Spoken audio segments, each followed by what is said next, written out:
Good morning, guys. Anne here. It is Tuesday, November 18th, 2014. I have another update. I just had my appointment yesterday afternoon on Monday with the chemo nurse, and I had a chemo class as well. That was a 2-hour appointment, just kind of prepping me, kind of going over all the general, chemotherapies, side effects, kind of general what to expect kind of things. And then I met with the chemo nurse to go over my specific course of treatment, kind of, what the drugs I'm going to be taking and, for how long and, just, what the, possible side effects and everything like that. So it looks like I'm going to be on 3 different types of chemo drugs. And let's see, the first one is adriamycin, bear with me on the pronunciations, cytoxan, and taxotere. The first 2, the adriamycin and the cytoxan, I'm going to be taking those 2. Those are the first half of my treatment. I'll be doing 4 rounds, 4 cycles of those treatments. I'll be doing it once every 3 weeks. And then what's going to then happen after those are done,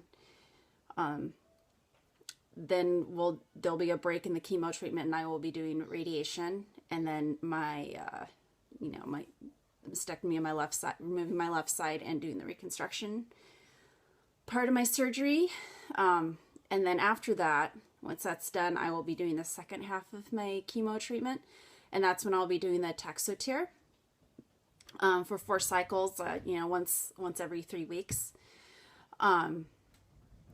For the first half of my chemo treatment, I'm for the adriamycin and the cytoxan. That's going to be each of those appointments is going to be pardon my daughter, she's trying to do this without her here, but is really tricky. That first one, my first round of treatment, it's going to be about a 4.5-hour process every time I go in. I am going to be, receiving like a booster shot, for my, white blood cells, because as those, who are familiar, family member, know anyone who's been through cancer, you've been through it.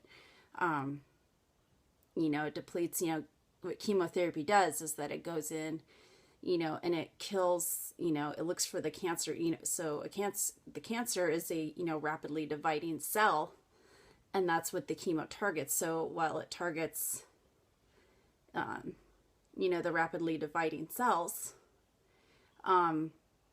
we also have, white blood cells are also rapidly dividing cells. So, that's why I need to receive a booster shot, so I have a surplus of white blood cell count, because my immunity is going to be really down.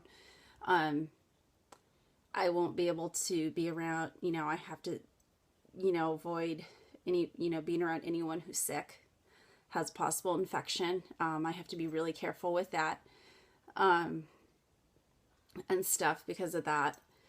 I have to stay plenty hydrated, keep eating, healthy, which I'm kind of doing already. So that's gonna be I'm gonna be on a high protein diet throughout this. And then with the first round of treatment, I already took a bunch of notes because it was just a lot of information. I'm just still trying to process everything. So with the AC, as I'm calling it, the first round, there is a moderate to high risk of nausea. And for that, I will be taking anti-nausea medication, and it looks like I'll be taking ondansetron, and stuff. And so I have a whole list of medications and everything that, for, countering side effects, and, making them manageable and everything. It's just, I have a whole little list of things that I'm going to need, and, prescription, and then non, prescription and stuff like that. So yeah, so bear with me. I'm not going to go over that, yeah, because that's a long list. Um, and then it looks like 10 to 14 days after my first treatment of chemo, I will start to lose my hair. That's pretty much with this one. I am looking at hair loss. So when that happens, when it first starts happening, I'm not even going to wait for it all to fall out. I'm just going to buzz it. And then my husband's gonna buzz his as well to match. And so yeah, that'll happen. They say within the first week, those probably all have the most, just problems and stuff with, side effects and things. One thing that's going to be unavoidable as well is going to be fatigue. I'm going to be super, super tired. So in addition to, potential nausea and the vomiting and everything like that. And then also, I know it's a little TMI with the second round of treatment too. If there's going to be some other not so pleasant side effects, just the diarrhea potentially, that's something that's a little, I wasn't sure if I wanted to share that because that's kind of TMI. But hopefully, these are things that, aside from the hair loss and the fatigue, these are pretty, some people experience all these things and some people only experience one or two, some don't, it's just every person's experience and everyone's body is different, how they respond to the drugs. But it's just, that's the information I was given as far as, the moderate to high, risk possibility and everything like that. And then, so yeah, the Taxotere will be the second half of my treatment, which I will be taking it looks like I'll be taking a steroid with for, to help with, nausea and everything. And I think after the first, I'll feel fine. They say I'm going to feel fine for like the first couple of days, in general, like after my treatments and stuff because of the steroid. And then, probably going to feel like crap. So bluntly, so there's that. I'm trying to think anything else. So the next thing actually, what's going to happen, I had mentioned before, the PET scan. We're trying to get that pushed through to be sooner than the day after Thanksgiving. Cause that will need to be done before I start chemo. So we're, talking to the insurance and getting that, see if we can get that expedited. And then also I will be having we also put in for you have to have an echocardiogram, which is a, they'll be, they want to get a accurate, they want to measure my heart and look at my heart and everything. And so they can have a baseline, my heart rate, pressure, everything, and so that way if there's any sort of change or any, affected by, my treatments or anything like that, they'll be able to catch it. If there's any, problems that happen with my heart or anything, they'll be able to catch that right away. And then also I'll be doing like an EKG as well. So yeah, I have a meeting on Thursday afternoon with a radiation oncologist. And then after that, I have another just check-in post surgery follow-up appointment with my surgeon later that same afternoon.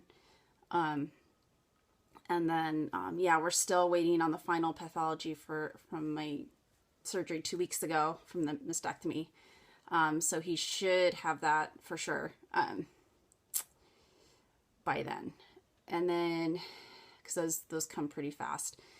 And then once we have I think I mentioned this before, but once we have a date nailed down for when I start chemo, then at that point my surgeon will be putting in that port right here where I'll be receiving my chemo. It'll be just under the skin, and so then they'll just insert it through. So they have to poke me a little bit. And so then it'll go through and that's where I'll get my chemo and everything like that. I may, I'm going to have to go in for a routine, just they're going to be monitoring me, my blood count, red blood cells, white blood cells, taking blood, just doing labs and stuff too, pretty much maybe a weekly thing during my chemo. So I'm going to be under constant monitoring for everything. And so, yeah, that's pretty much, so like I said, it was a lot of information yesterday. So I was very mentally exhausted. And so just trying to process all of that. So yeah, I think that's about all I got. Oh, and, yeah, so the total, yeah, like I said, the total time for my chemo treatment, just for that alone, is going to probably be 6 to 7 months. And then, like I said before, radiation 6 to 7 weeks. And then you factor in, in between, with my recovery, the surgeries I have to have, and then, the recovery time for those. And then the reconstruction is going to be a little bit of a process because we have to do those expanders and to stretch out the muscle, the chest muscles and everything, for my permanent implants. So we're still looking at, at least a year out from now, until I'm done. So it just depends on how everything goes. And then, the PET scan is going to, determine those 2 nodes that were found underneath my armpit area and then the node found in my lung, if those were, just from my, physical reaction to their surgery or what, so there we go. Just trying to get it, keep things going along as quickly, as possible, and expediting, and all that stuff. Just taking it kind of all one day at a time. It's just kind of been emotional all around kind of thing. It's just kind of, and then coming out of a little bit of an emotional weekend. It was my late brother's birthday and stuff. And he, for those you don't know, he passed away from brain cancer back in 2009. And so it's been a little bit of a, with all this too, there's another emotional element to it. But, just kind of staying positive, just staying strong. Again, all you guys are awesome. Again, for the constant support, prayers, and, kind words and everything. And yeah, so I will do another update later this week as, more information comes in and, and stuff like that. So again, thank you guys all, and we love you, and we'll talk to you soon.